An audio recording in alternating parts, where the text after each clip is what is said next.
vamos iniciar o primeiro painel da manhã, sendo que hoje é o nosso último dia da segunda Semana Nacional da Engenharia. O tema deste painel será Inteligência Artificial, Inovação e Conhecimento.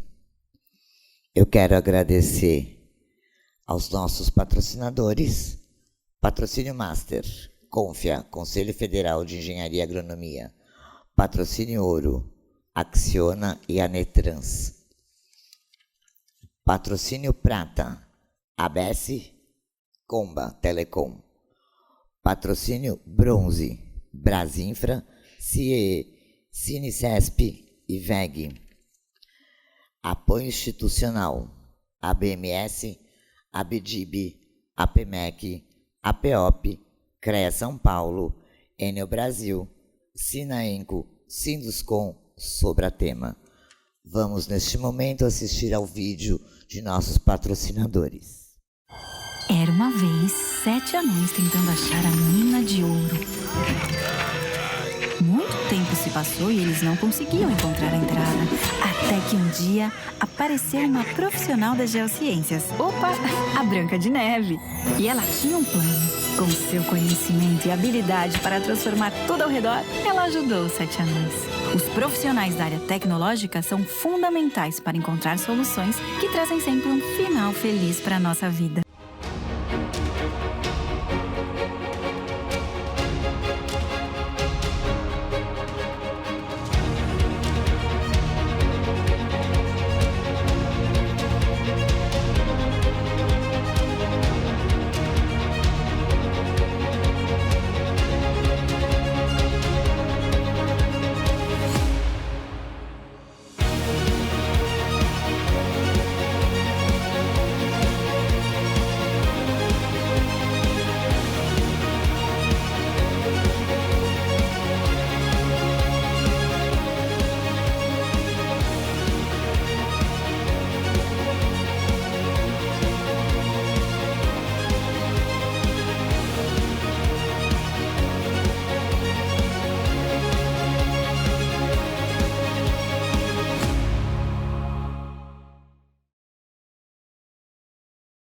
Para compor a mesa do primeiro painel da manhã, chamo o engenheiro Regis Galim Oliveira, que será o moderador desse painel.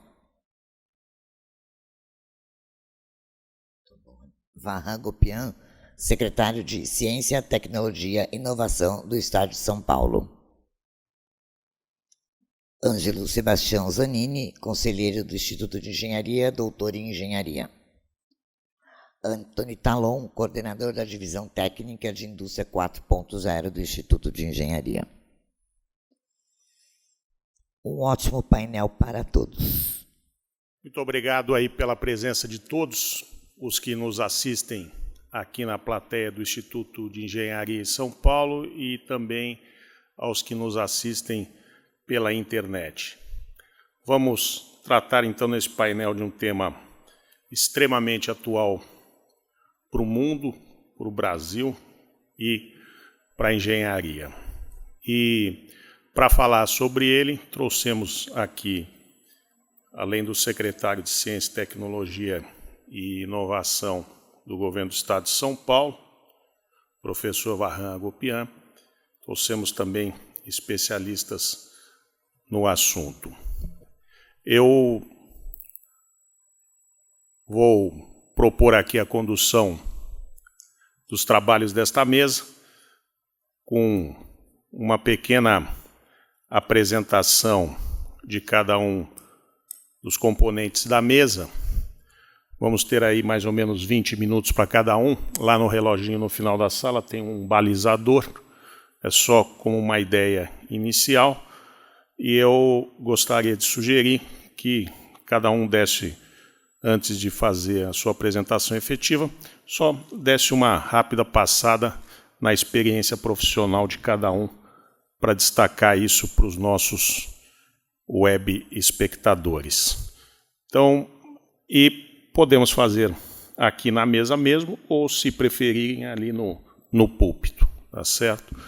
Então, vou pedir inicialmente a palavra para o nosso Secretário Varran Gopian. Bom dia a todas e a todos. É uma satisfação estar aqui. Eu quero parabenizar ao Instituto de Engenharia pela iniciativa desse evento, parabenizar ao meu amigo Regis, que conseguiu montar esse evento de uma maneira maravilhosa, e dizer que realmente é muito bom o Instituto ter esse tipo de iniciativa, o Instituto ser um braço mais proativo do nosso universo de engenheiros e mostrando sempre, discutindo sempre os assuntos muito importantes. Bem, eu sou engenheiro civil, formado pela Politécnica em 74, tenho mestrado em construções civis e meu doutorado é em engenharia civil na área de materiais de construção pelo King's College de London. A minha formação foi bem acadêmica, e a partir da década de 90 do século passado, fiquei professor tempo integral, atuando mais na área de materiais de construção. E nesse século eu acabei sendo mais um administrador, então confesso aos senhoras e senhores que desde 1998 eu atuo na parte da administração, não somente a administração universitária, mas também a administração em geral, e hoje estou secretário de Estado.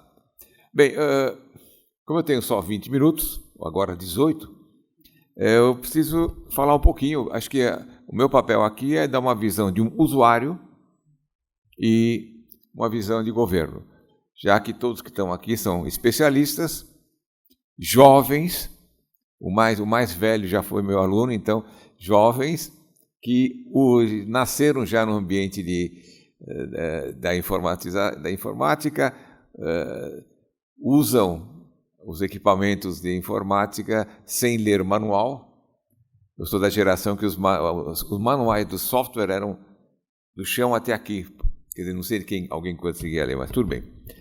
E, como usuário, eu digo que a inteligência artificial é uma ferramenta imprescindível. Em todas as áreas. Não dá para fugir, não dá para ter medo.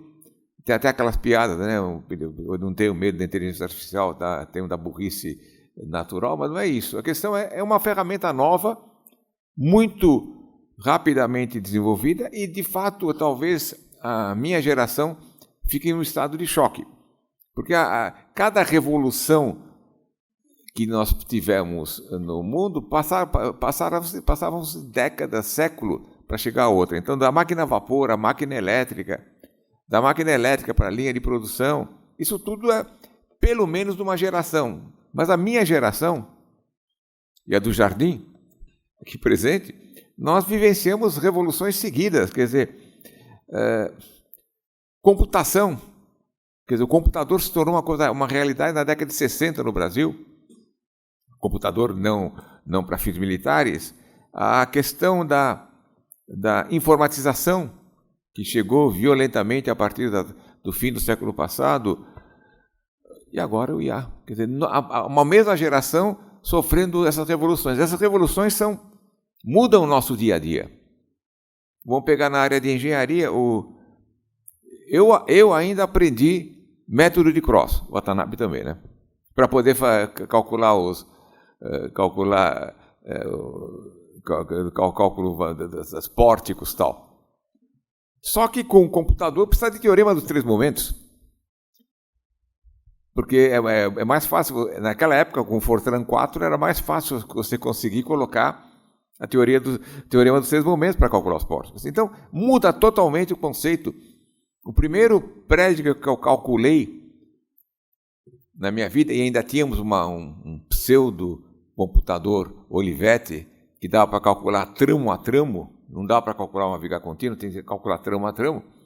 Eu levei uns 2 meses com um desenhista, projetista, trabalhando continuamente. Com a informatização, isso mudou para dias. E com o engenheiro podendo otimizar. Se eu ousasse mudar um pilar ia criar eu tinha que trabalhar mais um mês para poder acertar as coisas. Então, essas mudanças são radicais e são o nosso dia a dia. E quem não se adaptar não vai dar. Agora, inteligência artificial não é uma coisa nova. Nós convivemos com esses conceitos desde a década de 50. Teve um avanço mais considerável na década de 80 e se popularizou nesse século.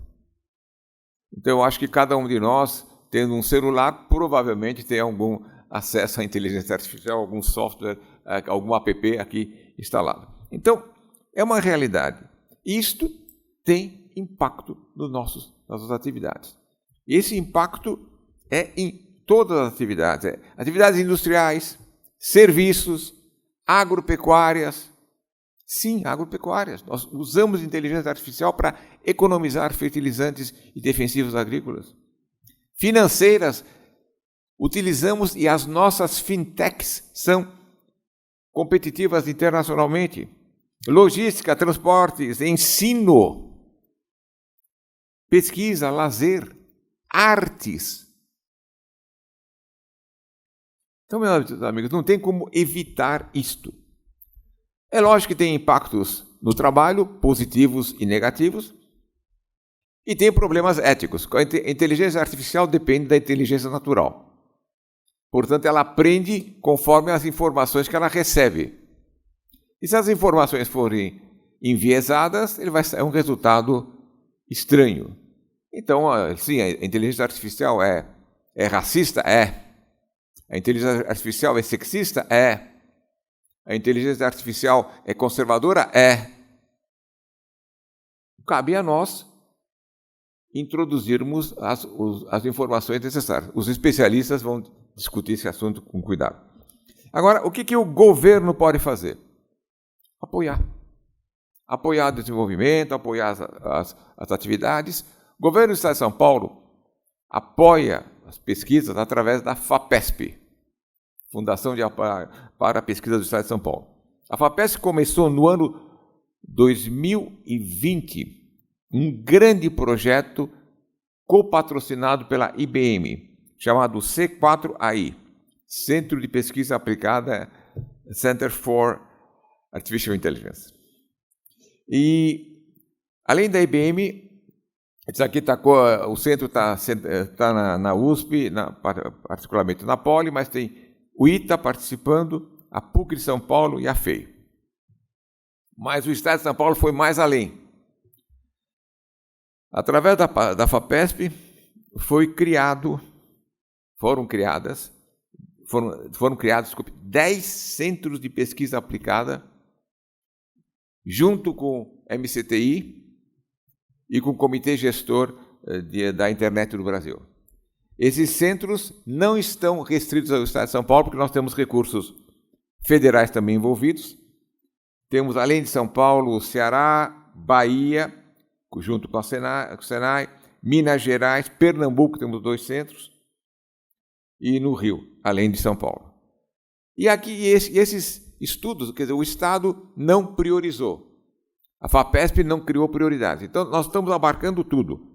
Indústria, em geral, ou indústria 4.0, ou indústria inteligente, meio ambiente, educação, energia, segurança cibernética, que é um problema, para mim, muito grave. É questão de segurança nacional. Eu estou muito preocupado com isso. Estamos, através de outras multinacionais, tentando reverter essa situação. Ciência de dados.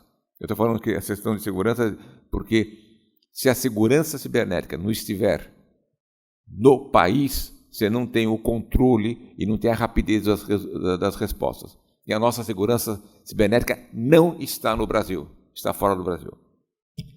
Agora, como Brasil, o que nós vamos fazer? Eu não sou especialista, mas eu tenho o privilégio de participar de grupos especialistas discutindo esse assunto. E numa recente discussão que teve na França em maio, junho, a situação é preocupante. Nós não vamos poder concorrer com os Estados Unidos e a China. Ponto final. Eu falei que a FAPESP botou 100 milhões, as empresas mais 100 milhões. Nós estamos falando de 200 milhões, estamos falando de 40 milhões de dólares. Os investimentos feitos lá são de 20 bilhões de dólares. Não há comparação. Mas não somos só nós. Toda a Europa está na mesma situação. Todos os países europeus estão na mesma situação. Todos os países asiáticos, exceto a China, estão na mesma situação. Então, qual a nossa saída?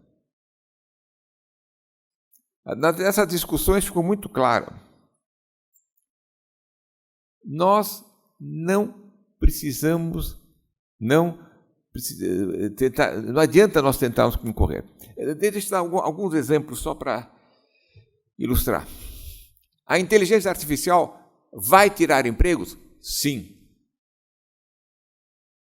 Pelo menos, eu que não sou especialista, todos os especialistas falaram que sim. As reduções de empregos vão ser mais ou menos proporcionais em todos os países. Isso aconteceu também com as outras revoluções industriais, né? Não é novidade para nós. No entanto, a criação de novos empregos a partir da inteligência artificial, mais de 80% estarão centralizados em 2 países, China e Estados Unidos. O terceiro país, para minha surpresa, é a França, que vai receber menos que 4%. Essas são as perspectivas para os próximos 10, 15 anos. Eu peço desculpas, não tem isso essas referências, dados não estão publicados, foram discussões que eu anotei. Outra coisa, retorno financeiro da aplicação da inteligência artificial. Também, similarmente, mais de 80% vão ficar na mão desses 2 países.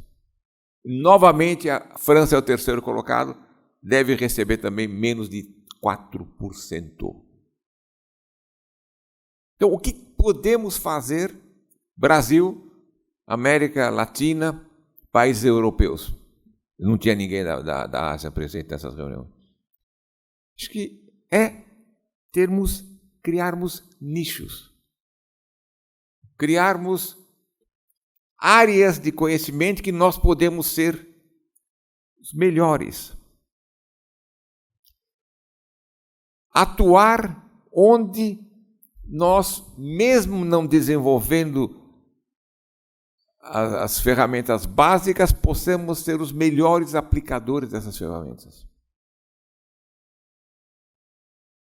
Esse foi o resultado dessas reuniões que eu tive o prazer de participar. E, lamentavelmente, o governo federal não estava presente. Eu era o único brasileiro. Aliás, o único da América do Sul. Né? Bem, pessoal, não é uma questão de sonho. Não sei se ficou claro. Nós não vamos conseguir competir com as nossas condições com esses 2 países.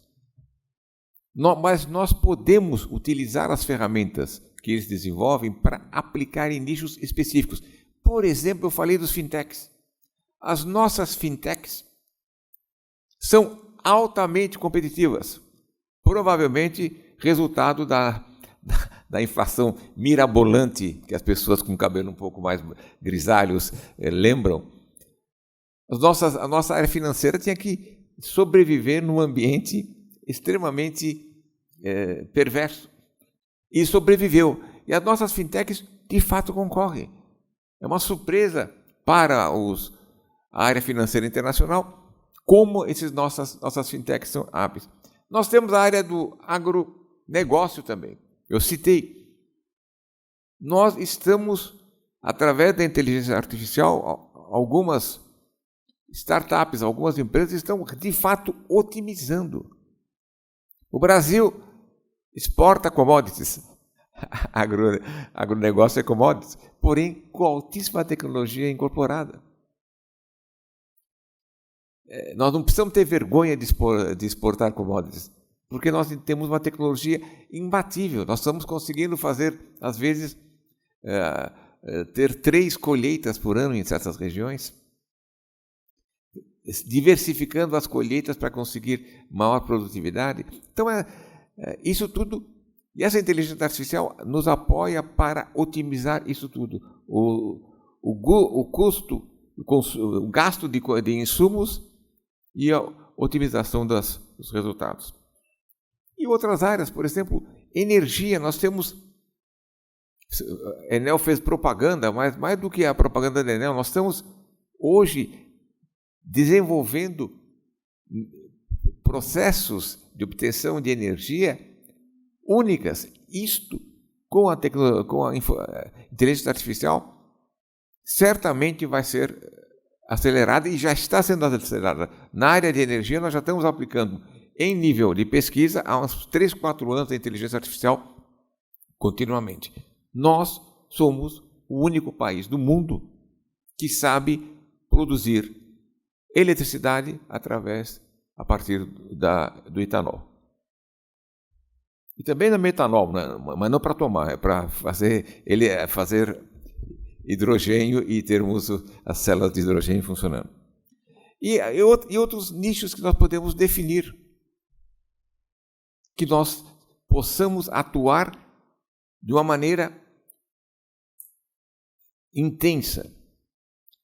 Então, apesar do governo do Estado apoiar iniciativas aqui no Estado de São Paulo e ser parceira de iniciativas fora do Estado de São Paulo, através do Ministério de Ciência e Tecnologia e também dos nossos amigos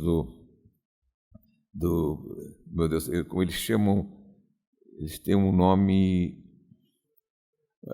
o pessoal da internet, eles usam um nome nic.gov, uma coisa, .com.br, desculpa, .br, eles usam o NICBR, né? NICBR.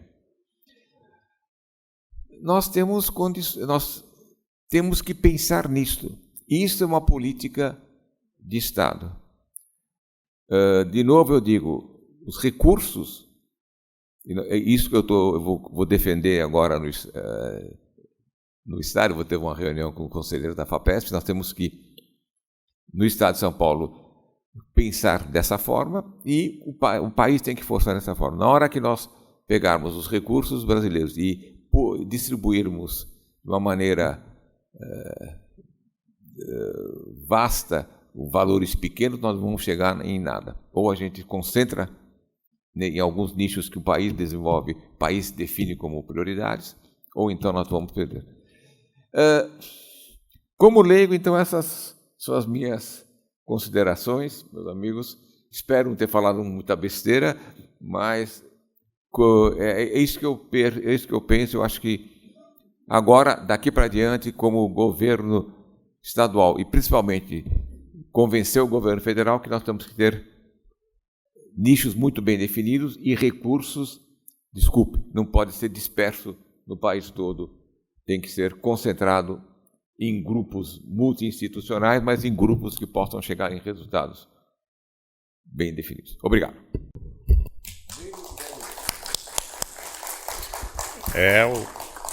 O secretário cumpriu à risca ali o nosso tempo.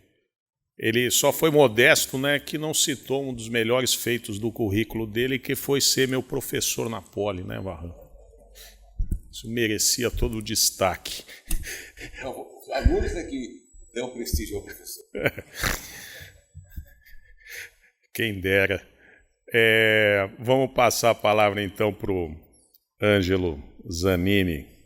Por favor, Ângelo. Muito obrigado. Bom, primeiro, saúdo a todos, um bom dia a todas e todos. Agradecimento também ao Instituto de Engenharia pela deferência do convite, a minha pessoa aqui para falar ao lado de pessoas tão ilustres como o professor Varran. E também parabenizo o Instituto de Engenharia pela iniciativa dessa semana, segunda Semana Nacional de Engenharia, que trata de temas tão plurais e diversos da área de engenharia. Muito obrigado. Pediram para falar um pouco do meu currículo. Eu sou engenheiro eletrônico, turma de 1984 pela Mauá.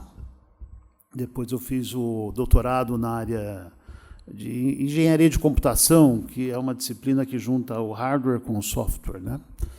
E desde então eu venho pesquisando em duas áreas, na área de segurança da informação, citado aqui pelo professor Varran como uma das áreas estratégicas, foi tema do meu doutorado, e mais recentemente na área de cidades inteligentes que utilizam de maneira bastante aprofundada a inteligência artificial, né? Hoje eu ocupo algumas posições. Eu sou o coordenador do curso de engenharia de computação da Mauá. Também sou o vice-presidente do Instituto Mauá de Tecnologia e sou sócio de uma empresa na área de inteligência artificial ligado à engenharia civil e à conservação urbana, que eu vou rapidamente falar de um exemplo prático aqui do uso da inteligência artificial no meio urbano. Então, sempre gostei da minha vida de ter um pé na academia e um pé também na iniciativa privada. E falar um pouco sobre isso.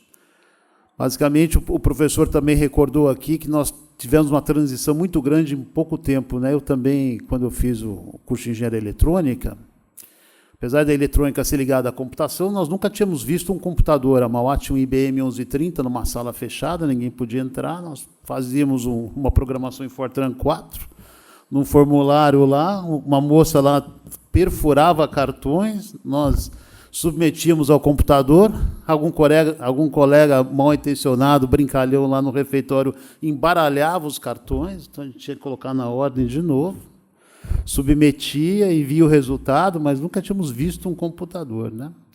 E em 40 anos aqui nós temos vários computadores no relógio, no celular, no carro, no forno de micro-ondas, aonde quisermos tem um chip lá, um microprocessador fazendo muitas coisas. Então, foi uma revolução muito rápida, de fato, a gente tem que se acostumar.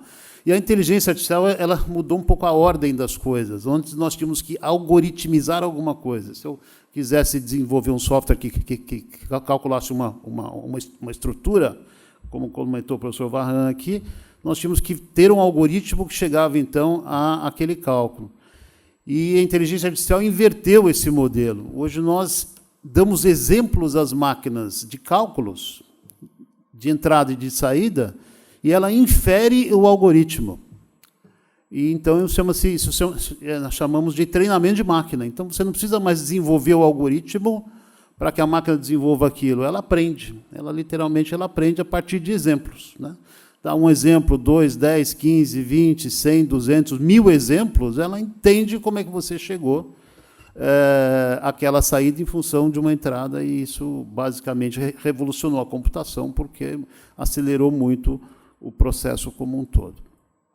Eu vou rapidamente falar aqui sobre um caso de uma das empresas que eu sou sócio, e nós desenvolvemos um sistema de inteligência artificial por visão computacional, que é uma área que pode ajudar muito a engenharia, porque hoje nós estamos muito acostumados com o ChatGPT, Gemini, que são inteligências artificiais de texto ou de produção de imagens. Mas nós podemos treinar uma máquina como se fosse um olho humano reconhecendo coisas. E foi essa vertente da inteligência artificial que nós utilizamos. Então, na verdade, eu, como engenheiro eletrônico e engenheiro de computação, mais um colega professor da Poli, da Civil, que é o professor Flávio Maranhão, nós nos debruçamos sobre os problemas da zeladoria urbana. É mesmo? É mesmo? Ah, perfeito, muito bom. Então, nós fomos atrás de quais eram os principais problemas de conservação urbana que as cidades enfrentavam, basicamente qualidade de pavimento, buracos e outras patologias do pavimento, alagamentos e iluminação deficiente, e agora até escorregamento de encostas, né? E fomos desenvolver sensores para essas coisas. Então, ali do lado esquerdo, um sensor de lumens, aqui uma câmera que vai no retrovisor de carros para fazer o que a gente chama de visão computacional, ali um sensor de movimento de solo em encostas, ali um acelerômetro, e assim vai indo. Desenvolvemos uma série de sensores de hardware, né? e embarcamos isso em veículos. Aqui é um videozinho, mas eu não sei se vou conseguir dar um play nele. Vamos ver.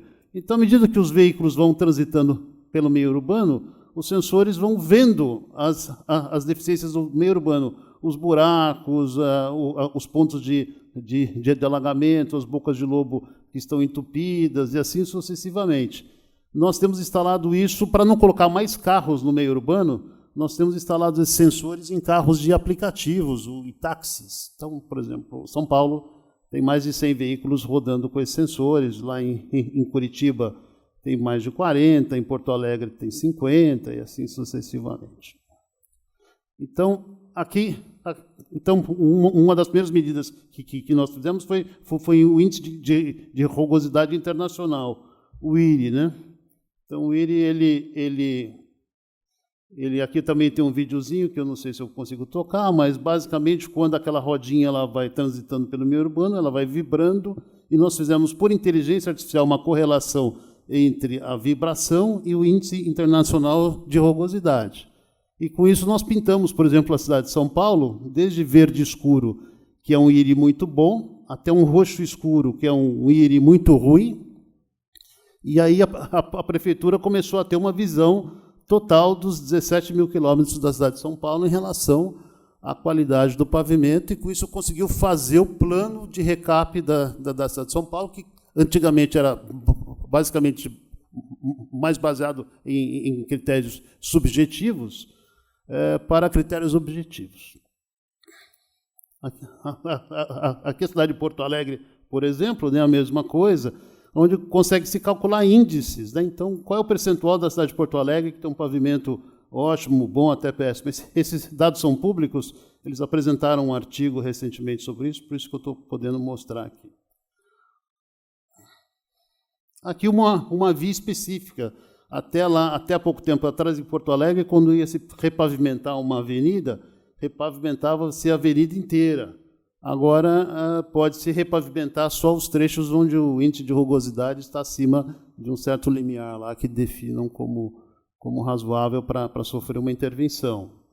Esse aqui é o resultado do último plano de recapeamento da cidade de São Paulo. A cidade de São Paulo fez há uns 2 anos atrás um grande programa de recapeamento, e aqui dá para observar o antes e o depois, né? Antes ali o mapa ali está mais pintado para o amarelo, que é regular, e o roxo, que é ruim ou péssimo. E depois do plano de recap, nós temos aqui um mapa mais esverdeado, e agora a prefeitura consegue acompanhar a degradação da qualidade do pavimento das vias com o tempo e acionar as garantias das empreiteiras caso o tempo de degradação do pavimento seja mais rápido do que aquele que foi contratado. Bom, mas além do IRI, as prefeituras, o público se preocupa muito com os defeitos. E o nosso IRI não conseguia pegar os buracos, por exemplo, porque as pessoas desviam dos buracos, né? Então, nós tivemos que desenvolver o que nós chamamos de visão computacional por inteligência artificial. É uma câmera muito pequena, como se fosse uma webcam, um computador de bordo embaixo do banco do motorista ali, que tem os chips de inteligência artificial, da NVIDIA e outros fabricantes. E, em tempo real, à medida que os carros vão andando, vão detectando os defeitos, e aquela caixinha lá ela vai mandando por 4G, 5G, para que os órgãos públicos já abram as ordens de serviço automaticamente.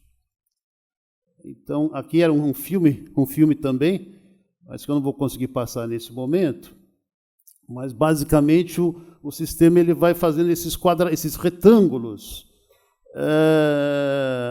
nos defeitos que ele vai encontrando em tempo real, né? Então, uma tampa de posto de visita que está um pouco abaixo do nível do pavimento, que funciona como um buraco para o motorista, uma sinalização horizontal que está desgastada com o tempo, e assim vai fotografando e vai registrando a latitude e longitude aonde esse defeito foi encontrado.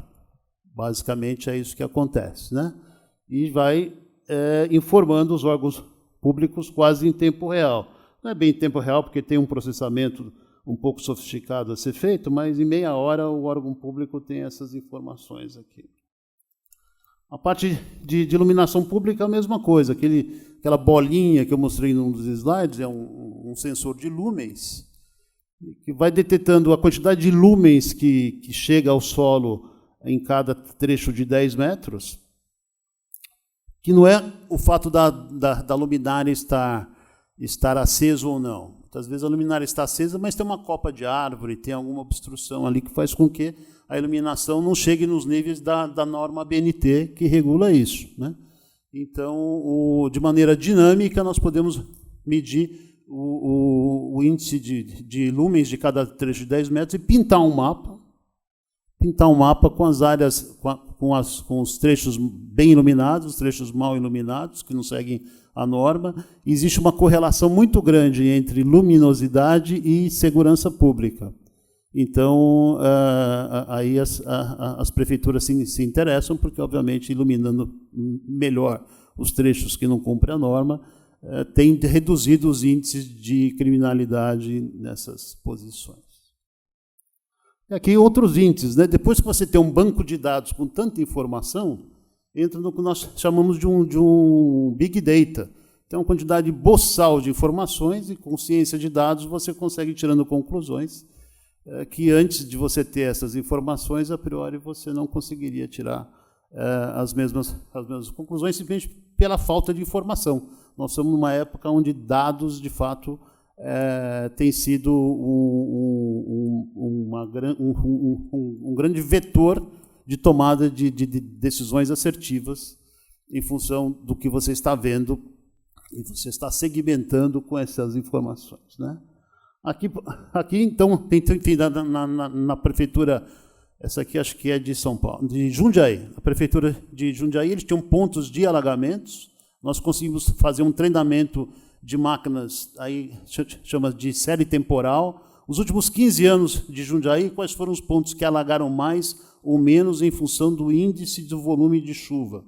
Então, foi feito esse mapeamento e foi priorizado pela prefeitura de Jundiaí quais eram os pontos de alagamento que eram mais recorrentes em função do volume de chuva que acontecia, e a prefeitura priorizou as limpezas das galerias, bocas de lobo e tudo mais, para que, então, em época de chuva, essa rede de drenagem estivesse mais em condições de receber a água. Isso reduziu os pontos de alagamento de Jundiaí em 42%. E aqui nós treinamos uma máquina de inteligência artificial também com a cidade de São Paulo. Esse sistema em São Paulo chama Urano. E agora a prefeitura, enfim, fizemos uma série temporal também dos últimos 20 anos de alagamentos em São Paulo em função do volume de chuva. E treinamos uma inteligência artificial para fazer uma predição. Então, por exemplo, se fosse chover hoje à tarde 10 milímetros em São Paulo, a inteligência artificial fala, olha, vão alagar os pontos A, B e C. Se chover 30 milímetros, além dos A, B e C, vão alagar D e F. Chover 100 milímetros, vão alagar mais tantos pontos.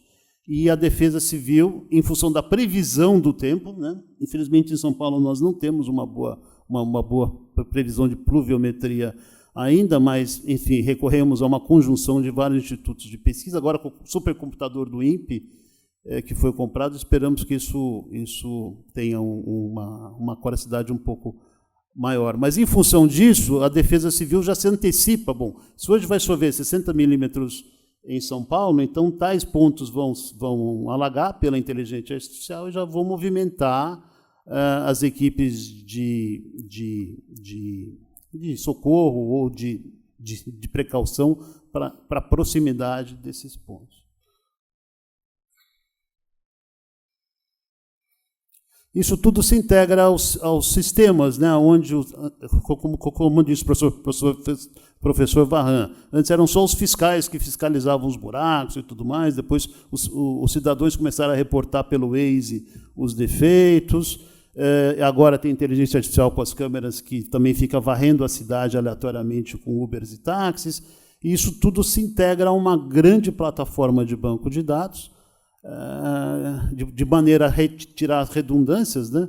Certamente algum usuário do Waze que reporta um buraco, um munícipe já viu, já ligou, a inteligência artificial já detectou, isso tudo é consolidado. e entra num fluxo, num workflow das prefeituras para abertura de ordem de serviço, acompanhamento da obra, até o fechamento. E esse sistema está instalado atualmente nessas cidades todas. É um pouco antigo esse slide. Tem também a cidade de Manaus e também mais uma cidade que eu não lembro agora. O nome da empresa é Intellicity. Enfim, também acabei ganhando um pouco para o Sr. Varran.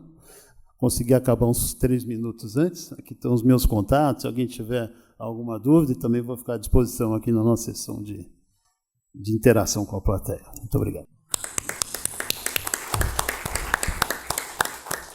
Muito obrigado, Ângelo.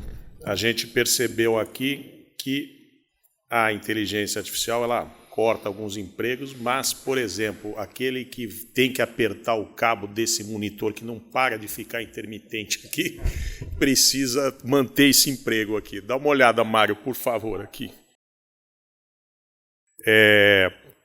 Só comentando, eu há 15 anos estive à frente da subprefeitura aí do Butantã, Morumbi, e para realizar boa parte desses trabalhos aí, Ângelo colocava os motoqueiros, e você acabou então com o emprego desses motoqueiros. Vamos lá, Anthony Talon, por favor. Primeiramente, bom dia a todos. Tá? É um prazer estar aqui com vocês. Um agradecimento especial ao Instituto de Engenharia, Jardim, Miriana, Tatiana, o Ivan estava aqui presente também, né? É uma honra estar aqui com vocês, principalmente ao lado dessa mesa aqui. Lógico que isso traz também uma certa responsabilidade, né? Afinal de contas, sou mais novo aqui, então em experiência, infelizmente, eu não consigo trazer tanto igual meus companheiros aqui, mas vou tentar brevemente trazer um pouco da minha vivência, tá? Correlato muito com o que eu vejo no meu dia a dia. Então, eu sou engenheiro mecânico. Aqui no Instituto de Engenharia de São Paulo, eu atuo como coordenador da Divisão Técnica de Indústria 4.0, vou citar um pouquinho sobre isso também. E, em paralelo, né, eu sou sócio de uma empresa que atua com monitoramento de máquinas utilizando inteligência artificial. Tá? Então, é lógico, eu vou trazer um pouco da minha vivência, vou trazer um pouco do que eu enxergo do mercado para tentar contribuir com essa nobre mesa aqui. Né? Então, antes de mais nada, para a gente poder começar, acho que meu papel aqui dentro do Instituto também muito é fazer divulgação, né, do que nós estamos vivendo hoje na indústria 4.0 e tudo mais. Né? Então, eu trago uma breve apresentação, bem rápida, simples, iniciando aqui com uma pequena definição do que é a indústria 4.0. Né?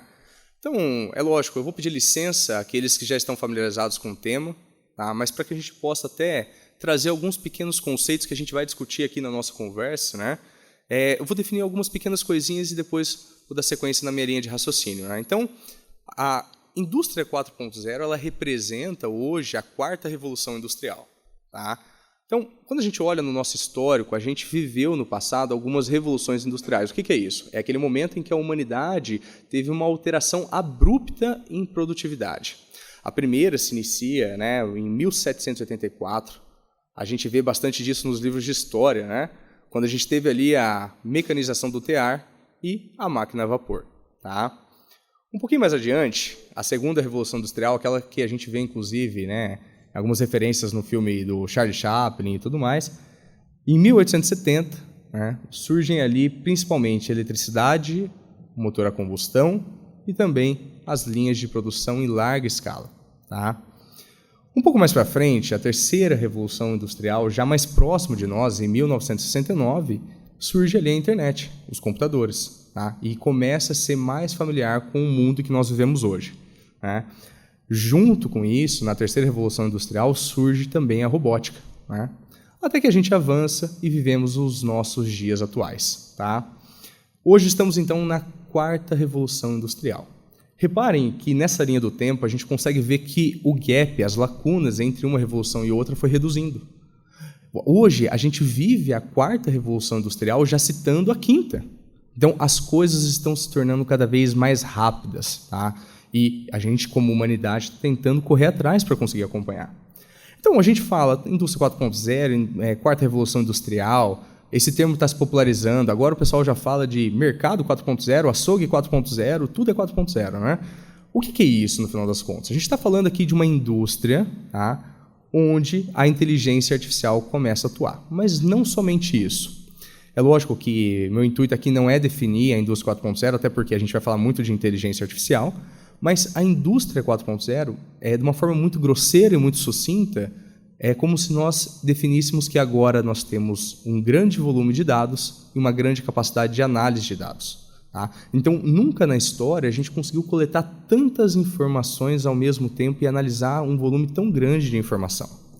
Então, quando a gente olha para a indústria 4.0, tem algumas terminologias que talvez a gente cite aqui hoje, eu até gostaria de dar um enfoque em algumas delas, né? Iniciando, por exemplo, com a internet das coisas.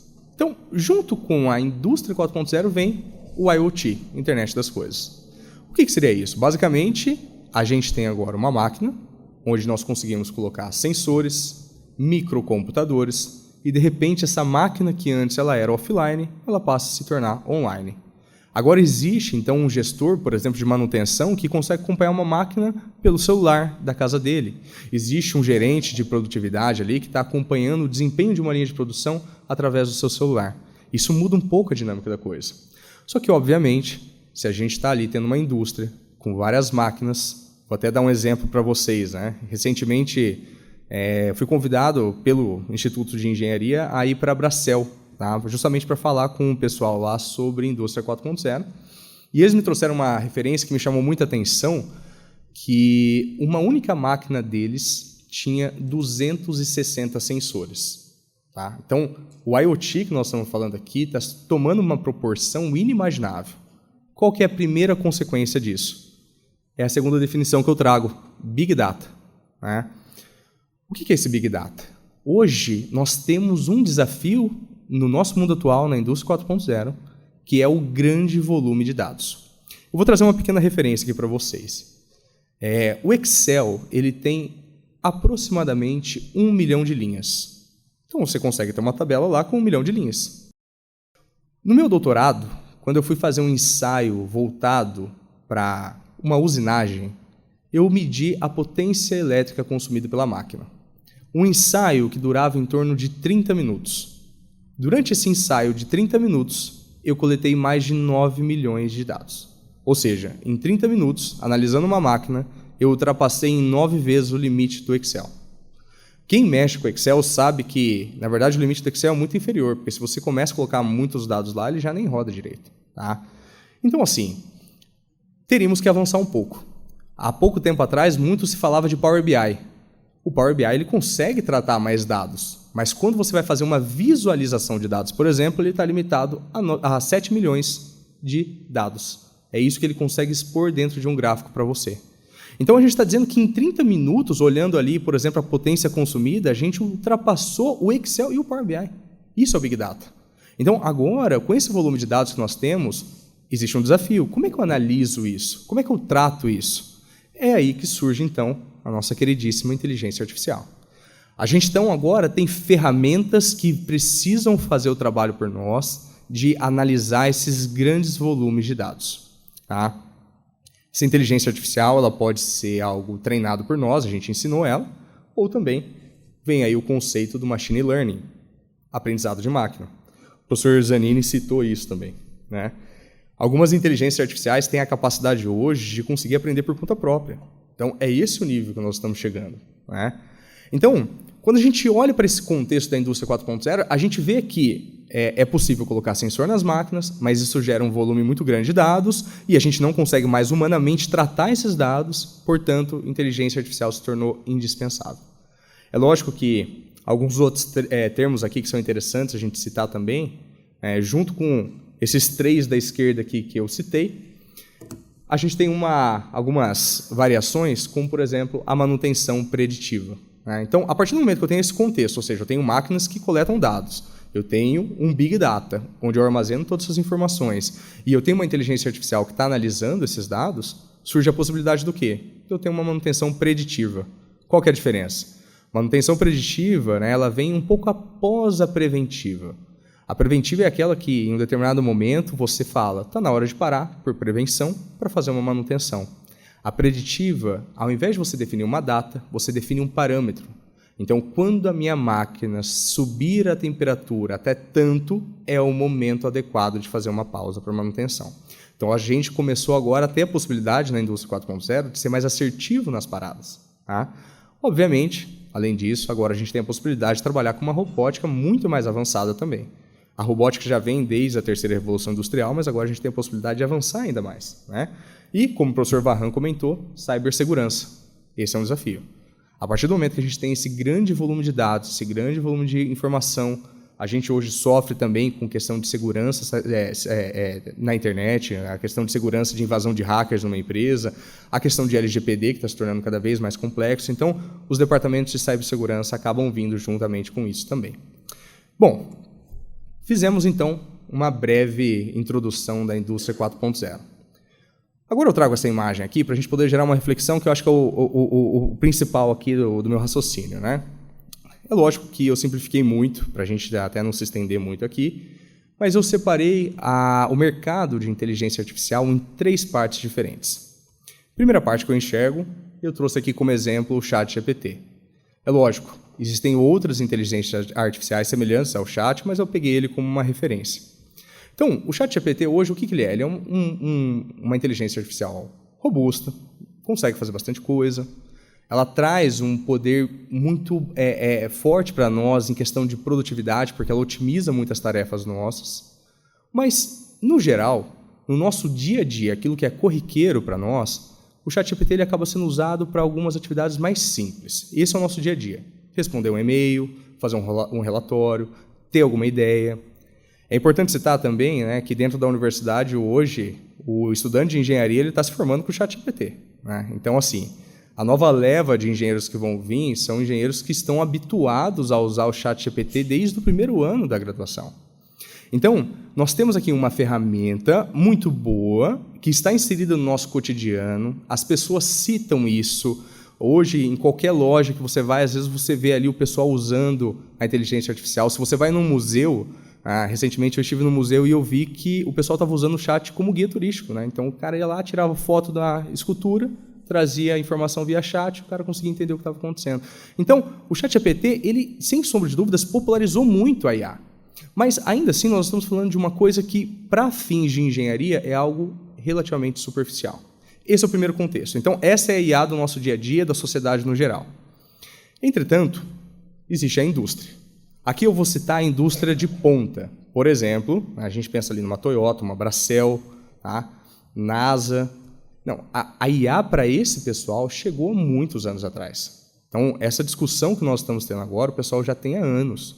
Aqui nós estamos falando de uma IA extremamente robusta, complexa, sendo usada para fins extremamente robustos e complexos. Então, a gente tem 2 vertentes diferentes. Obviamente, né, estou resumindo bastante, existem outras atuações, mas o que eu vejo no meu dia a dia é que ainda existe uma lacuna entre esses 2 setores. Tá? Quando a gente olha, por exemplo, para o mercado nacional, dentro desse slide aqui, o que a gente já discutiu, não entrou, por exemplo, uma pequena e uma microempresa. Tá? A pequena e a microempresa, muitas vezes, ela está conhecendo agora o que é um sistema de gestão, o que é um ERP. Está chegando isso agora para ela. A automação, tem muita pequena indústria que está engatinhando em automação. Tá? Portanto, existe uma lacuna muito grande entre o que a gente conversa aqui e tudo mais, né, para o mercado no geral, principalmente pequenas e médias empresas. Tá? Obviamente, né, isso eu vou pedir ajuda também dos especialistas para poder complementar essa ideia. Eu estou trazendo bastante uma reflexão aqui para a gente poder dar início na nossa conversa. Mas o que eu enxergo muito é que hoje, quando a gente está olhando para esses pequenos negócios, ainda tem uma lacuna muito grande. O pessoal está começando a conhecer a IA agora. Por mais que o estudante de engenharia já use o ChatGPT, não significa que o pequeno empresário, ali nos seus 40, 50 anos, ele também está usando o negócio dele. Então, ainda existe uma lacuna. Tá? Essa lacuna, ela não necessariamente precisa ser preenchida com uma IA extremamente robusta. A gente pode estar falando ali de pequenas soluções. É uma IA que analisa um pouquinho do controle de estoque, uma IA que analisa um compressor, uma IA que ajuda numa análise financeira. Às vezes, pequenas soluções já estão dando saltos ali para esses pequenos e médios negócios. Né? E isso ainda é muito expressivo, né? Eu trouxe aqui 2 matérias bem brevemente para a gente poder discutir, né? Uma delas do Sebrae, né? O Sebrae ele cita que hoje no Brasil a gente tem mais ou menos 6,4 milhões de estabelecimentos e desse total 99% se enquadram ali como micro e pequenas empresas, né? A CNN traz também uma reflexão de que as pequenas e médias empresas representam em torno de 30% do nosso PIB. Ou seja, existe um mercado grande, né, de empresas que ainda não são tão grandes e que estão conhecendo a IA agora. Então, é lógico que isso é muito uma reflexão, né, mas às vezes a gente está tão habituado no nosso dia a dia com a inteligência artificial que a gente esquece que, na verdade, isso está se popularizando. Nas nossas conversas aqui no Instituto, por exemplo, é muito comum. A inteligência artificial se torna corriqueiro. Mas no mercado lá fora, aquele cara, por exemplo, que é dono de um supermercado, ele está conhecendo isso agora. É lógico, vamos separar as coisas. Um Carrefour da vida, ele já tem ali uma estrutura muito maior, mas quando você olha para um supermercado pequeno, que ele tem ali 10 a 15 lojas, por exemplo, né, ele começa a ter uma estrutura de engenharia grande. Ele começa a ter uma série de casas de máquinas com correntes elétricas altíssimas, compressores ali que giram em torno de 50, 60 mil reais cada um, né? E toda essa estrutura consome uma energia altíssima. Agora, ele não sabe que tem uma IA que pode ajudar ele a analisar essas máquinas e reduzir o consumo de energia. Então, esse tipo de conhecimento está começando a ser difundido agora. Portanto, né, acho que para poder encerrar um pouco a minha reflexão e a gente dar início aqui no debate, né, eu entendo que, por mais que a gente esteja tendo uma IA cada vez mais comum inserida no nosso cotidiano, a gente não pode esquecer de que nos próximos 10 anos ainda vai ter uma expansão altíssima disso no Brasil. Muitos negócios e muitas empresas ainda não têm contato com esse tipo de tecnologia. Muitos não têm contato com tecnologias que ainda são inferiores, como, por exemplo, um sistema de gestão. É isso que a gente está dizendo, né? Então, não necessariamente que a gente precisa fazer a nova IA que vai revolucionar o mundo. Pequenas soluções com inteligência artificial já podem ser aplicadas no mercado. Beleza? Então, deixo aqui também o meu contato, tá? Caso alguém queira discutir alguma coisa depois. Tá? E muito obrigado pela atenção de vocês. Viu?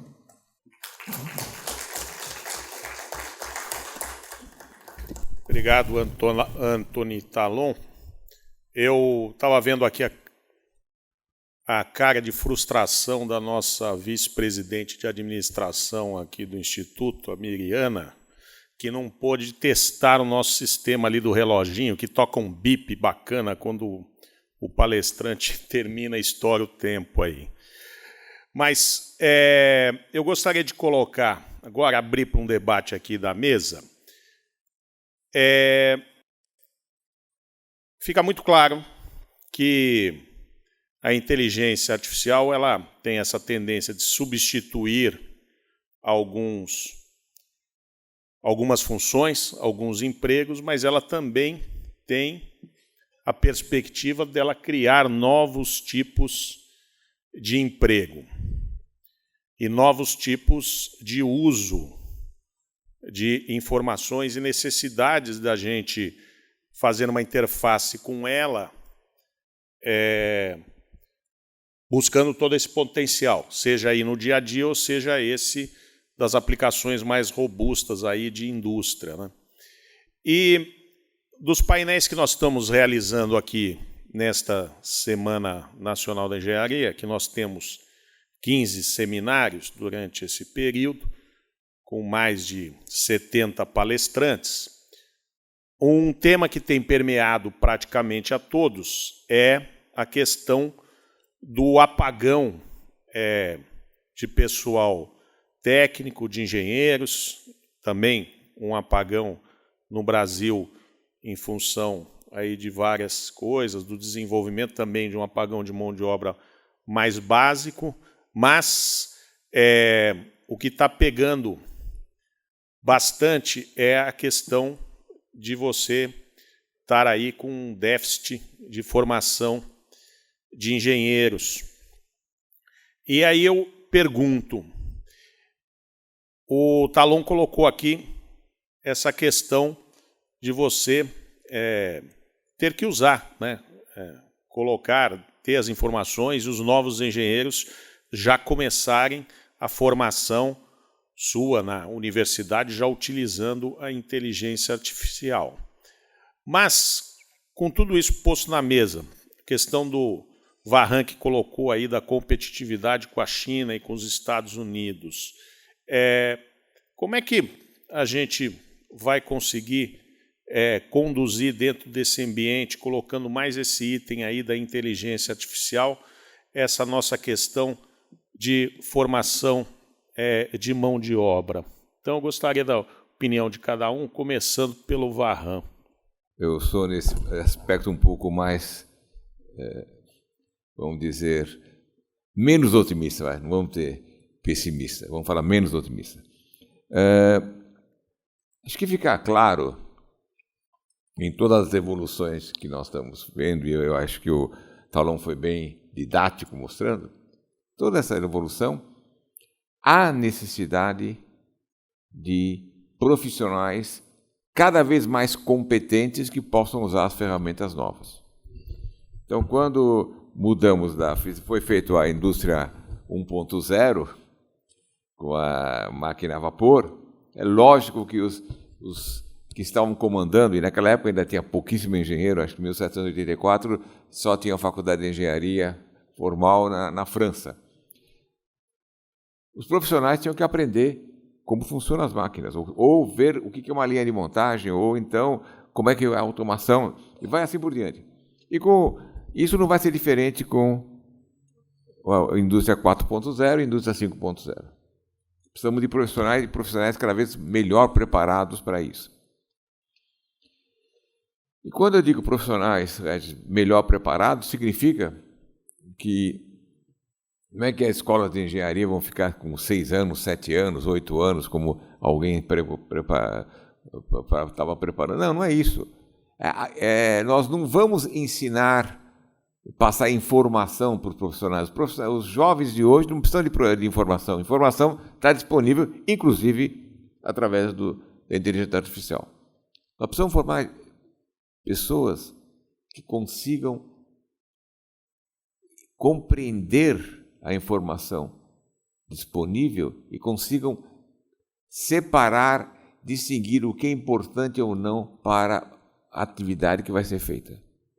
Se fique claro, eu não preciso ensinar o aluno a violentamente ter todas as informações. Aí eu precisaria ter engenharia com 10, 12 anos de curso de 10, 12 anos. Não é isso. Nós precisamos ter profissionais que consigam compreender a evolução e principalmente conseguem compreender as novas ferramentas, os novos desafios.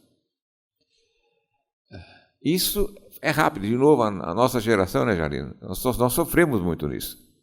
Eu brinco porque eu tinha um colega meu de turma que era especialista em calcular vertedouros tulipa. Ele teve que se reciclar para poder continuar na profissão. E vamos falar nisso. Eu tive aula de pontes, 2 semestres, 6 horas de aula por semana para aprender a calcular uma ponte. A minha filha fez um duplo diploma com a França, na École de Pont et Chaussée, então ela resolveu fazer a disciplina de pontes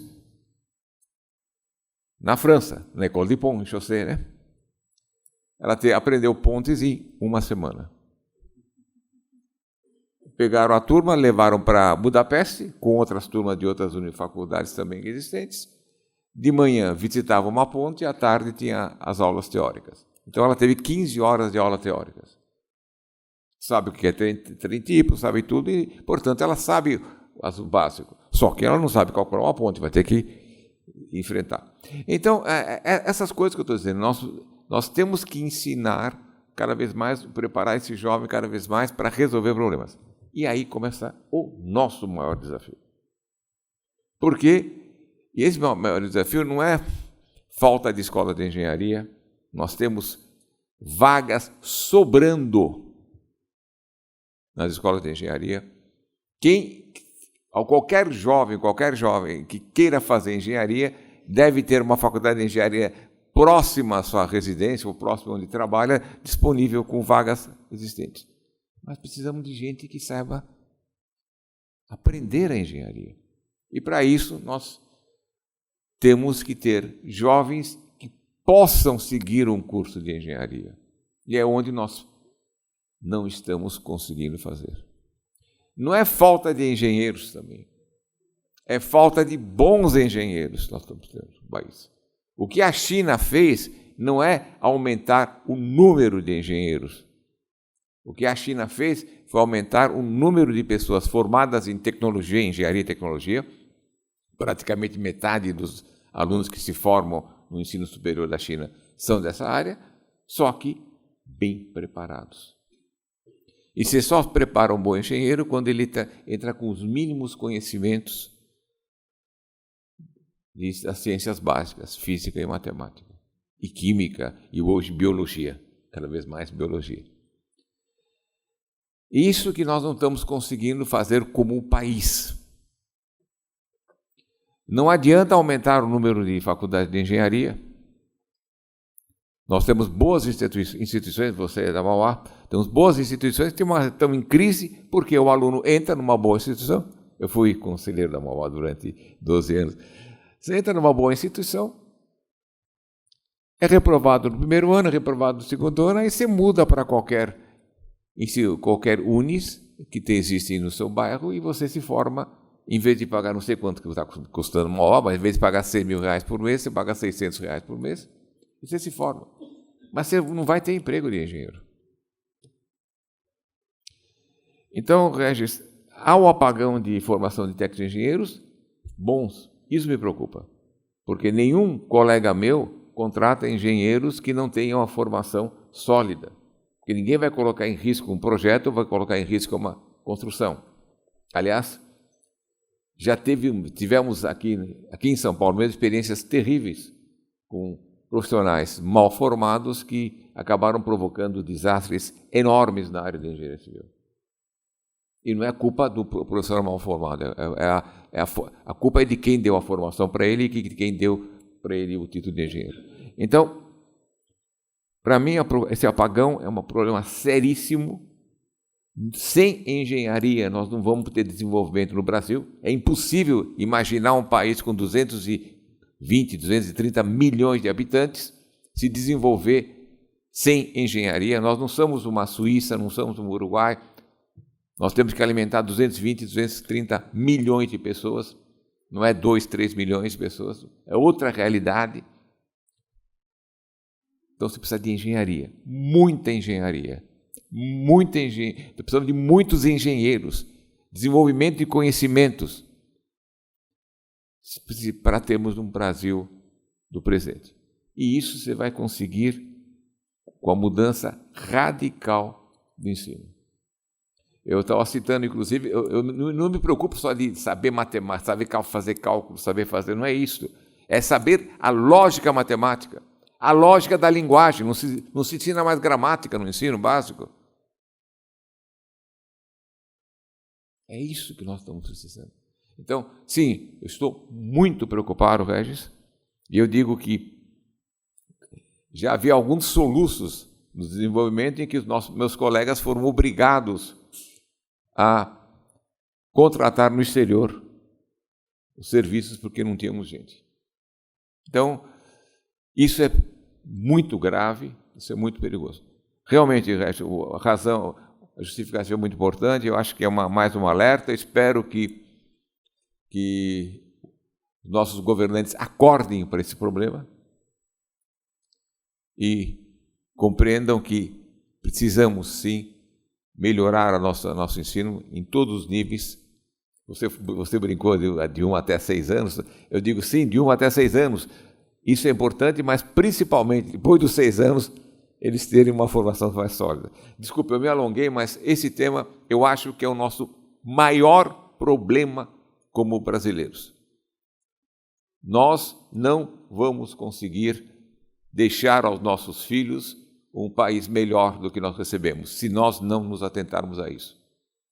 E a situação não é que temos que melhorar para não ficar mais atrasados no desenvolvimento, mas temos que melhorar muito, uma revolução na nossa educação. Desculpem, eu demorei muito. Zanini, por favor. Bom, de fato, esse é o tema, não é? não me engano, vai haver um painel à tarde hoje também sobre educação e é o tema principal. Eu me debruço sobre isso como acadêmico lá da Mauá, como coordenador de curso. Praticamente, grande parte do meu tempo é discussão com os colegas sobre o novo ensino da engenharia, o ensino da engenharia e a falta de interesse dos jovens em relação à engenharia, porque ela perdeu, ou ela ganhou talvez uma imagem ruim em relação aos jovens como sendo uma profissão, um curso difícil, um curso que o aluno tem que trabalhar muito, estudar muito de fato, porque os fundamentos em ciências básicas são imprescindíveis para uma boa engenheira e um bom engenheiro, e nós temos essa dificuldade muito grande de encantar o aluno com os fundamentos da engenharia. Lá na Mauá, os 2 primeiros anos são de fundamentos de engenharia, chama-se ciclo básico, para todos os engenheiros, quer seja civil, eletrônico, computação, mecânico, de produção. Os 2 primeiros anos são básicos justamente para dar essa fundamentação robusta que o professor Varran colocou, e depois vem o ciclo profissionalizante, que é muito importante também, mas as tecnologias elas vão mudando, o modo de se fazer vai mudando, as ferramentas vão ficando cada vez mais automatizadas, né? E de fato, o apelo da engenharia tem caído lá. Nós sentimos um decréscimo grande nos últimos 10 anos do interesse pela engenharia, e temos um desafio grande lá também, que são as mulheres, né? Só dos cursos de engenharia nós temos praticamente, o último índice calculado lá foi de 18% dos alunos só que são do sexo feminino, os demais são do sexo masculino, e as mulheres sempre tiveram um papel fundamental em toda a área científica e tecnológica. Então, também temos esse desafio que é fundamental. De fato, eu, como coordenador da engenharia de computação, falando do tema especificamente de inteligência artificial, de tecnologia, vejam o que eu tenho que enfrentar em relação às novas tecnologias, né? Há 5 anos atrás não existia o ChatGPT, não existia o blockchain, não existia nada disso. E agora as empresas elas buscam ferozmente os profissionais que entendem disso. O curso de engenharia de computação nosso lá, esse ano vai formar 60 engenheiros de computação. Dos 110 que entraram lá, chegaram 60 no último ano, e são ferozmente disputados pelas empresas. Eles registram como CLT o aluno no 3º ano de engenharia para não perder esse talento lá no 5º ano, né? Então, de fato, é isso. As empresas estão ávidas por bons engenheiros e boas engenheiras. Muito ávidos, né? Mas, de fato, não existe essa formação. São poucas escolas em São Paulo, aqui, a Poli, a FEI, a Mauá, o Mackenzie, o INSPER, posso citar mais uma ou duas, já fazendo injustiça com alguma outra, mas, de fato, é pouquíssima gente para o desafio de país que nós temos na área científica e tecnológica ligada à aplicação da engenharia, né? Por exemplo, a engenharia de computação ela desenvolve soluções computacionais para a engenharia, ferramentas para aplicação em engenharia, diferente do curso de ciência da computação ou de sistemas de informação. E essa visão aplicada ela é muito importante, como disse o professor Varran. Nós não temos os bilhões de dólares que Estados Unidos e China estão aplicando nisso. Então, se nós tivermos bons engenheiros que entendam a tecnologia, os fundamentos, as limitações e consigam aplicar bem essas tecnologias de IA, de ciência de dados e todo o resto na engenharia do nosso país, já vai ser um grande passo. Mas nem isso hoje, de fato, ainda temos como meta, né? Calon, por favor. Só trazendo um número aqui que eu acho que é interessante, né, para a gente poder puxar essa mesma discussão. Esse número está um pouquinho mais fresco para mim na engenharia mecânica, que acaba sendo minha área, mas só para vocês terem uma referência, alguns anos atrás, a Unesp ela tinha em torno de 30, 35 candidatos vaga no vestibular de engenharia, né? Hoje, esse número está em 5. Então, assim, de fato, a gente consegue enxergar que está havendo uma extrema redução pela procura desse tipo de curso. Só que existe um número um pouco mais agravante até. Quando você coloca ali um vestibular de uma universidade pública, às vezes com 5 candidatos vaga, muitas vezes você não consegue fechar a turma inteira, porque existe isso no vestibular, mas não quer dizer que todos vão passar e vão, de fato, aderir, né? Então, Ou seja, hoje você olha para um contexto onde uma universidade pública, por exemplo, muitas vezes não consegue fechar uma turma de engenharia. Então, isso é preocupante, né? Concordo aí com o que os senhores disseram. Mas esse problema, né, quando a gente tenta entender, porque a engenharia, na minha concepção, na minha humilde concepção, ela é uma formação difícil e assim deve ser, né? Afinal de contas, o engenheiro ele precisa depois lidar muitas vezes com vidas, né? Então, ele precisa ter uma formação rígida o suficiente para que ele seja plenamente capaz de resolver os seus problemas. E aí, quando a gente olha um pouquinho do histórico, né, muitos dos senhores aqui fizeram engenharia com a régua de cálculo, por exemplo, né? Difícil, né? Na minha época, não. Na minha época já tinha a calculadora gráfica, né? Então, já mudou bastante, né? E hoje, o aluno, por exemplo, ele já tem o ChatGPT, né? Ou seja, está ficando cada vez mais fácil fazer engenharia, com cada vez mais vagas sobrando, e ainda assim o pessoal não tem interesse, ainda assim a gente não consegue fechar a turma. O que está acontecendo, né? E aí, esse tipo de situação, eu acho que a gente pode extrapolar um pouco até para uma reflexão acerca da nossa sociedade, né? Porque, por exemplo, quando a gente olha hoje para o jovem, né? Ele tem uma relação muito próxima com rede social. A rede social está ficando cada vez mais rápida, né? Isso é um pouco preocupante, né? Antes a gente tinha um contato, por exemplo, com o YouTube, assistia um vídeo longo, a gente estava habituado ali a ver um documentário e, de repente, hoje você entra no Instagram e o vídeo tem 16 segundos. É fácil, é rápido, é uma informação atrás da outra, né? Então, quando a gente começa a olhar para esses dois contextos, né, o que a sociedade vive hoje, a questão de redes sociais e a falta de interesse pela engenharia no momento que, em tese, está mais fácil fazer engenharia. Não necessariamente que isso seja bom, na verdade, eu entendo que isso é ruim, mas hoje é fácil fazer engenharia, né? Então, o que está acontecendo? Hoje, a sociedade está ficando cada vez mais restrita e não está querendo encontrar ali os desafios e fazer as coisas que são difíceis. Todo mundo quer o mais fácil, mais rápido, mais simples, né? Eu cito isso porque algumas pessoas mais jovens ali na faixa de 18 anos, muitas vezes eu vou conversar com elas e a visão de mundo deles é muito distorcida, tá? Então, ele ainda acha que virar influencer é melhor do que fazer engenharia, por exemplo, né?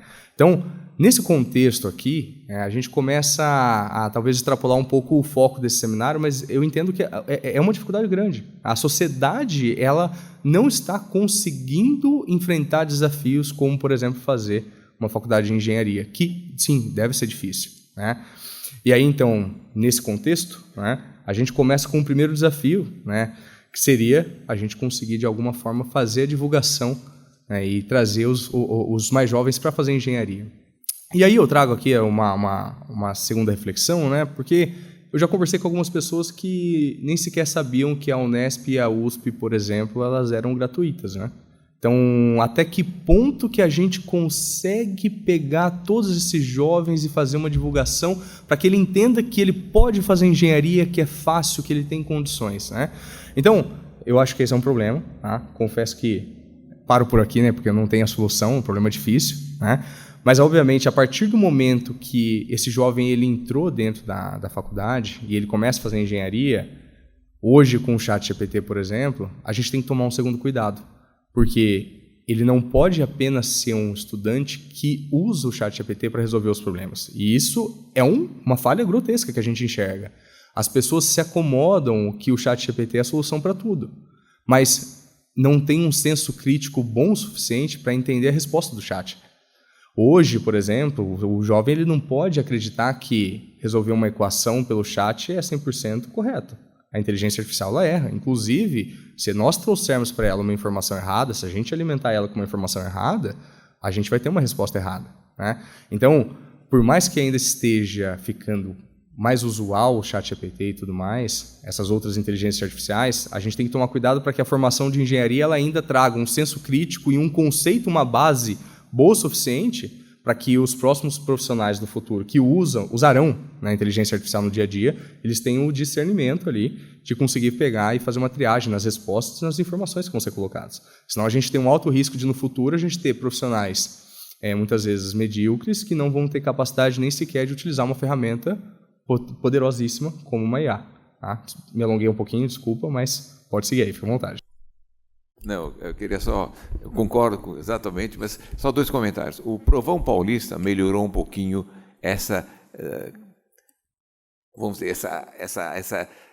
essa atração para os alunos do ensino médio. Quer dizer, hoje os alunos do ensino médio fazem, na verdade, o vestibular no fim de cada um dos 3 anos. E aí eles entram na USP, Unesp, Unicamp, Univesp e as FATECs. Nós temos 5 redes estaduais. E isso melhorou, inclusive, a qualidade do aluno que vem de escola pública, porque eles agora disputam entre si, eles fazem a prova no seu prédio, não vão ter que ir a algum lugar. Então, ele melhorou. E outro aspecto é o seguinte: engenharia, sim, é um curso difícil, porque a tecnologia tem um avanço muito grande, o aluno precisa entender, precisa compreender, precisa ter uma visão de engenharia para poder ser um bom profissional. Mas, agora já como o meu outro chapéu, todos os cursos sérios são difíceis. Sociologia é difícil, química é difícil, educação é difícil. E algum desses cursos, vou citar física. Física é bem difícil. O que acontece? É um número de desistências na USP, tanto em São Paulo como em São Carlos, é enorme. É assustador. O aluno entra, o curso está preenchido, tal. Depois de 2 anos, não tem mais alunos, os alunos vão embora. Desistem. Não é que desistem, vão fazer engenharia. Não, desistem. Não, isso não é comigo. Então, isso é preocupante. Nós temos que, de novo, nós perdemos um ponto fundamental de fazer com que as crianças tenham curiosidade, estejam motivados para isso. E aí entra do seu 0 a 6 anos, que eu vi vários países tendo, perto das universidades, uma sala de recreação para as crianças. Aqui nós temos aqui no Paraná tem uma coisa interessante, similar, em Cascavel. Então, é onde as crianças têm curiosidade. E se a criança tem curiosidade, tem interesse, vai se dedicar ao estudo. É isso que nós estamos perdendo. O negócio está ficando sério. Nós perdemos a lógica matemática, a lógica de linguística, estamos perdendo a curiosidade, a vontade. Com o Provão Paulista, pelo menos que chegaram a fazer o curso médio, estão começando a ter uma disputa interna, alguma coisa melhor. Então, em vez de passarem com 5,0, 5,1, agora eles querem disputar, porque, no fim, é uma vaga. Era só isso, desculpe.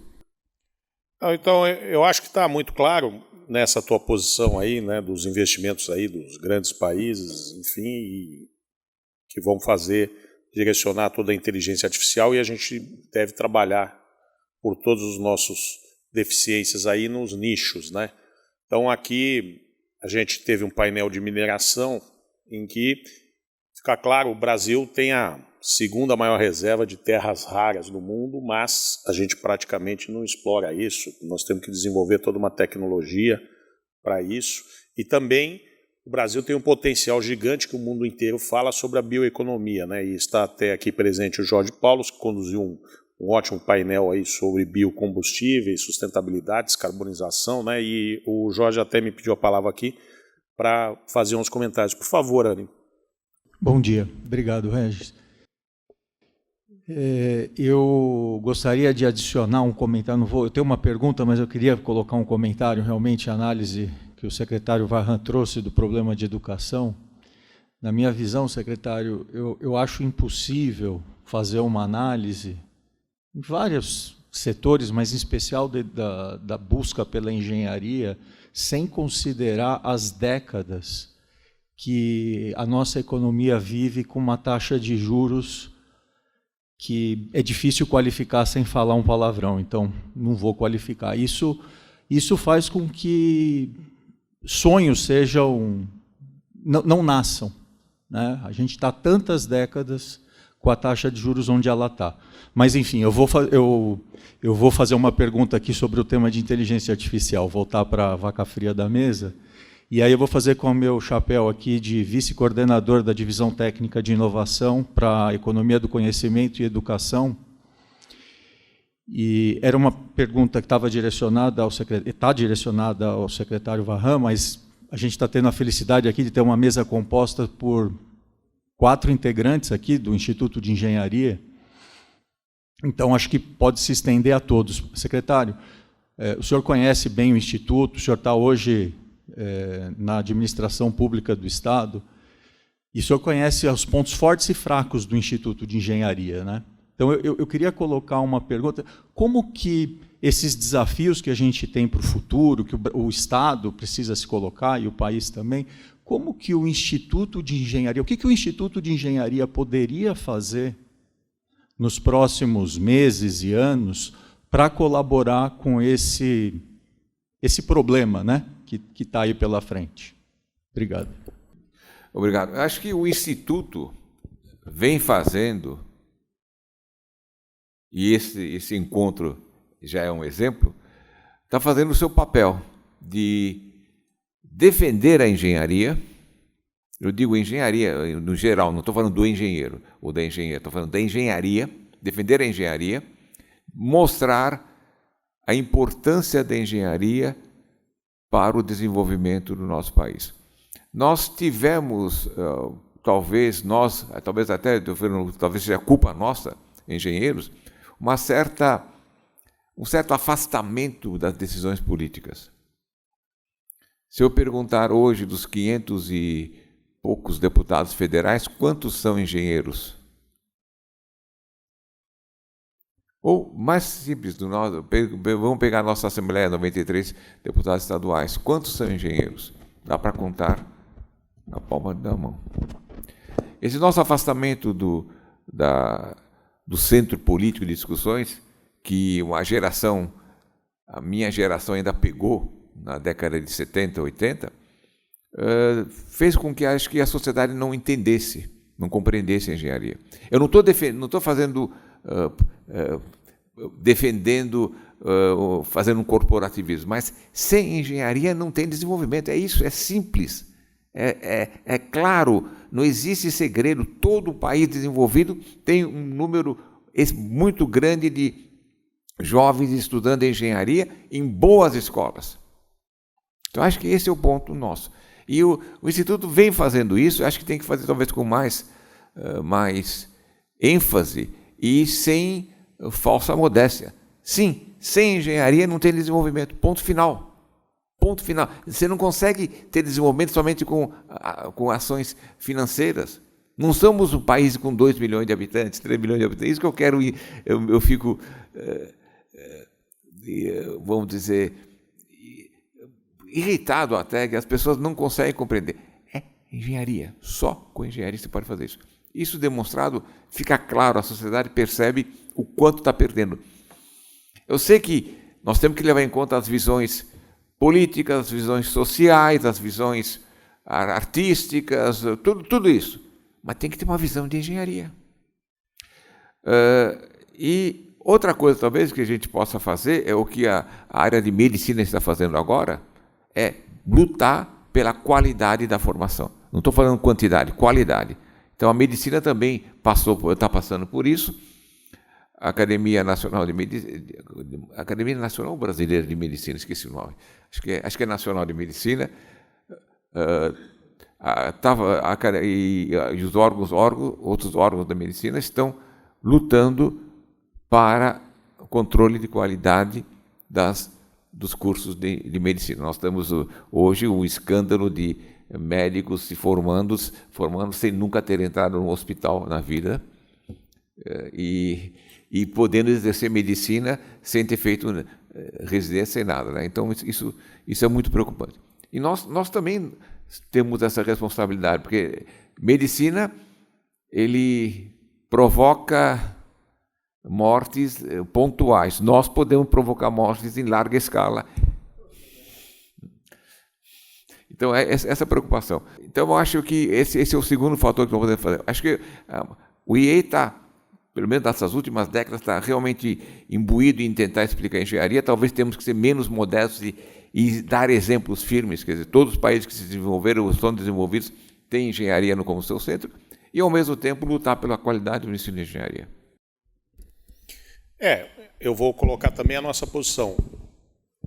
A Semana Nacional da Engenharia, ela nasceu exatamente com esse objetivo, da gente trazer o máximo possível aqui de temas que abranjam os diversos segmentos da área da engenharia, a gente estimular os debates e, a partir daí, sair com ações práticas do que a gente pode desenvolver. E até eu cito um exemplo concreto, a partir da Semana Nacional da Engenharia do ano passado, aqui se fez um painel sobre o ensino de engenharia, que reuniu os reitores aí das principais universidades aí do país. O Varram participou, inclusive, desse debate no ano passado, e mais o CIEE, enfim, e aí acabou se formando um grupo, o Varram também está acompanhando, que está reunindo o CIEE e as principais universidades com essa questão de encarar esse desafio aí da gente desenvolver melhor o ensino de engenharia no país e, a partir disso também, agora, recentemente, os sindicatos e associações ligadas aí aos diversos setores, então o Sinduscom, o Sinicom, a Bidib, Brasinfra, Sinicesp, a BCR, já manifestaram interesse de compor esse grupo, integrar, para a gente ter uma visão geral da cadeia, para a gente poder ter um plano de ação concreto para a gente trabalhar melhor essa questão toda que a gente vem discutindo aqui do apagão de mão de obra e desenvolvimento da engenharia. Olha, nós temos 5 minutinhos, senão o Ivan, que está me olhando feio aqui, vai começar a tacar ovo aqui na mesa, porque ele tem o aprofundamento do uso do BIM, é o próximo painel.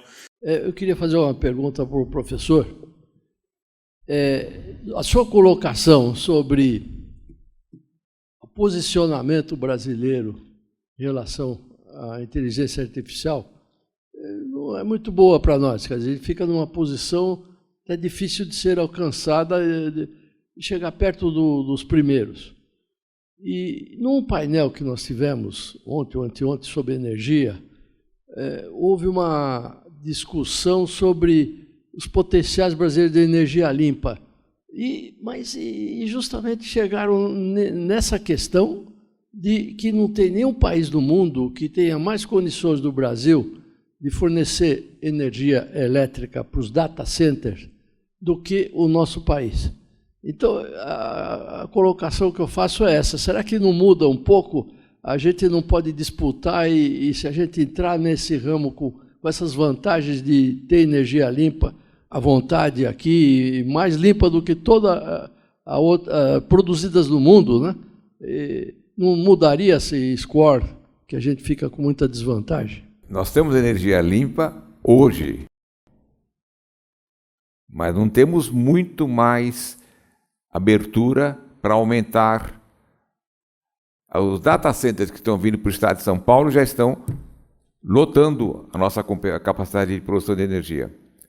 Já provavelmente nós vamos daqui a poucos anos ter que queimar, fazer energias térmicas também, voltar a ter as térmicas.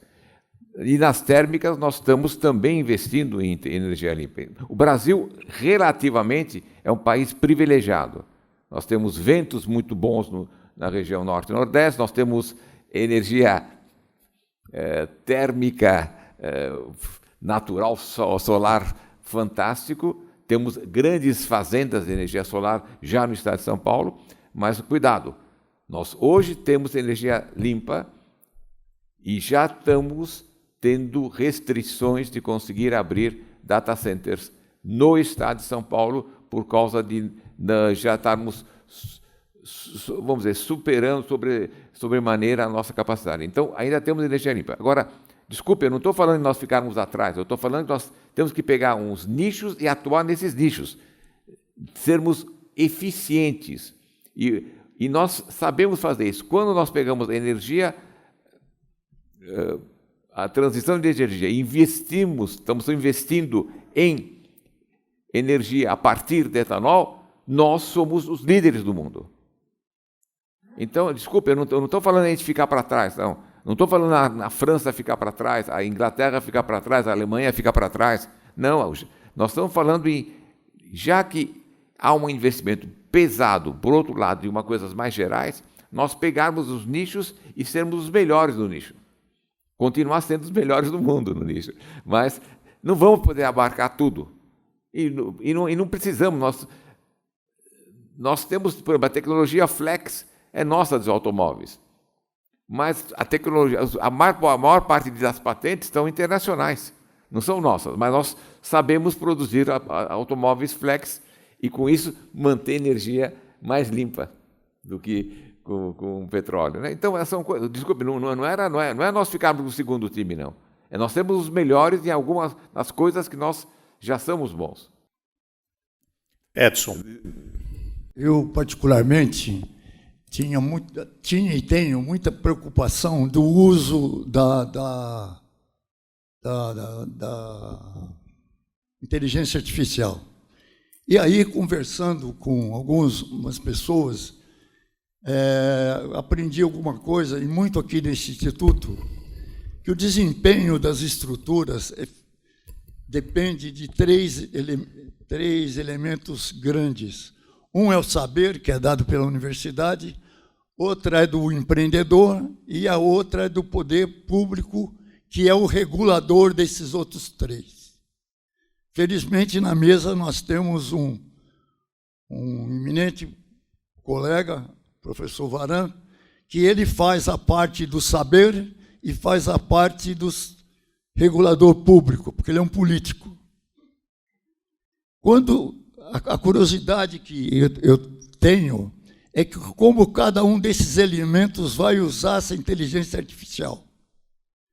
Por exemplo, o saber, que é a universidade, ele se dotou aí, é preocupado muito com as técnicas.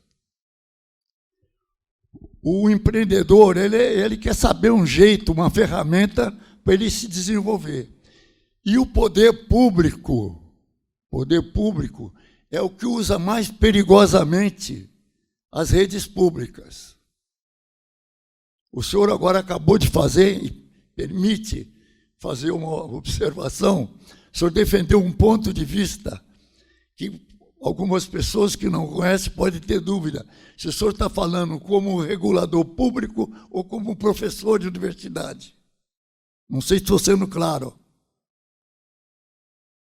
Então, o senhor falou do negócio da energia, que é típico, o poder público defende uma série de técnicas da inteligência artificial, defendendo determinados conceitos que o saber não aceita.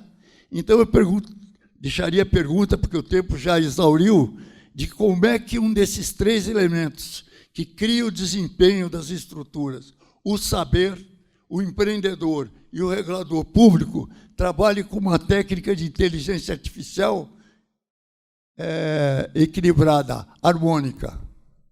Por exemplo, eu particularmente tenho medo, e tenho filho até que é professor disso, que ele diz, que você se preocupa, pai, com o jeito que o poder público trabalha com a inteligência, haja vista os últimos tempos nossos aí.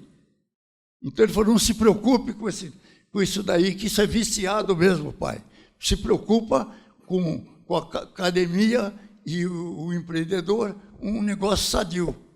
Então, a dúvida que eu tenho é como é que você trabalha com essa inteligência artificial sem não botar fantasmas, alucinações, essas coisas todas aí que a gente tem visto. E que não foi falado isso aqui. Também não era objeto da coisa. Porque esse pensamento que eu estou falando, eu escutei aqui nessa casa. O desempenho é dado pelo saber, que é a universidade que dá, pelo empreendedor, entendeu? E pelo regulador, que é o poder público.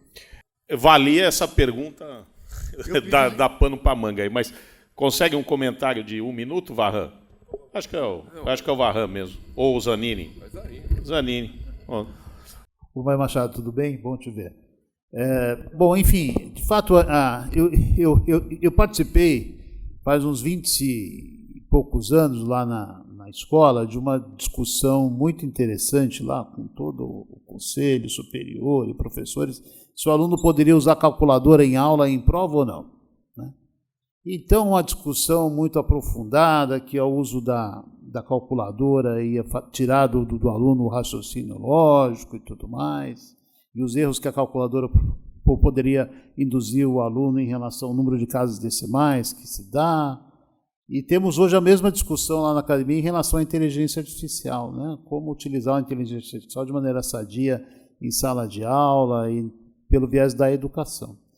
E em relação às alucinações, aos erros que a IA pode cometer, então, pego a fala do colega aqui, sobre o senso crítico. O aluno, o futuro engenheiro, ele tem que ter um senso crítico muito apurado, porque cada vez ele vai ter ferramentas mais automatizadas e vai ter que ter a crítica necessária se aquele resultado faz sentido ou não dentro dos critérios de engenharia, né?